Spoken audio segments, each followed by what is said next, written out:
পাকিস্তান দাবি করেছে ভারতের হামলায় নিহত হয়েছে ৩ জন নিরস্ত্র মানুষ, একজন শিশু যার হাতে ছিল খেলনা, কোনো বন্দুক। এটাই কি সেই যুদ্ধ যেটা বহুদিন ধরে গল্পে ছিল, হাদিসে ছিল, প্রপাগান্ডায় ছিল, গাজওয়াতুল হিন্দ, যার কথা একদা বলা হতো একদিন হবে? সেই যুদ্ধ কি আজকে শুরু হলো, নাকি আমরা অনেক আগেই চুপ নিজের ভেতরে সেই যুদ্ধ শুরু করে ফেলি? ভারত পাকিস্তানে ৩টা লোকেশন ৯টা টার্গেটে মিসাইল আক্রমণ করেছে। আমরা অনুমান করতে পারি এই আক্রমণ একটা ফুল স্কেল যুদ্ধে পর্যবসিত হতে পারে। পাকিস্তান আর্মি 2টা ভারতীয় জেট ভূপাতিত করে। ভারতের মিসাইল আক্রমণে পাকিস্তানের 3 জন নাগরিক নিহত হয়েছে, যার মধ্যে একজন শিশু। এই প্রসঙ্গে বহুল আলোচিত গাজওয়াতুল হিন্দ নিয়ে আমরা আজকে কথা বলবো। এইটা এমন একটা ধারণা নিয়ে যেটা একদিক জিহাদের স্লোগান, আবার অন্যদিক রাষ্ট্রীয় ভয়ের পুঁজি। গাজওয়াতুল হিন্দ শব্দটা শুনলেই কানে বেজে ওঠে ধর্মীয় যুদ্ধ, আগ্রাসন এবং এক গভীর ধর্মীয় আবেগের প্রতিধ্বনি। কিন্তু আসলে এটা কি?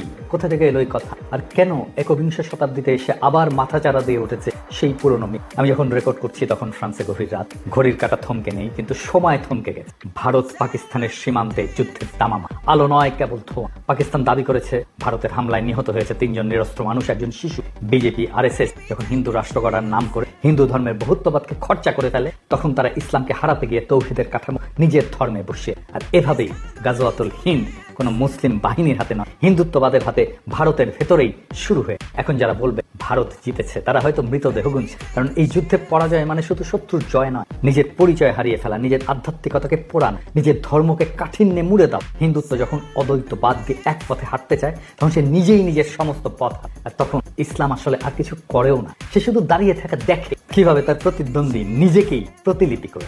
এই যুদ্ধের শেষে কি থাকবে? ভবিষ্যৎ হয়তো বলবে এই অঞ্চলে একদিন এমন এক ধর্ম ছিল যার নাম হিন্দু ধর্ম, যার অসংখ্য পথ ছিল, দেবতা ছিল, রূপক ছিল, নারী শক্তির পূজা ছিল, কিন্তু সে নিজেই নিজের শরীর পড়ে হিন্দু রাষ্ট্র নামে যজ্ঞকুণ্ডে। এই হলো গাজওয়াতুল হিন্দ।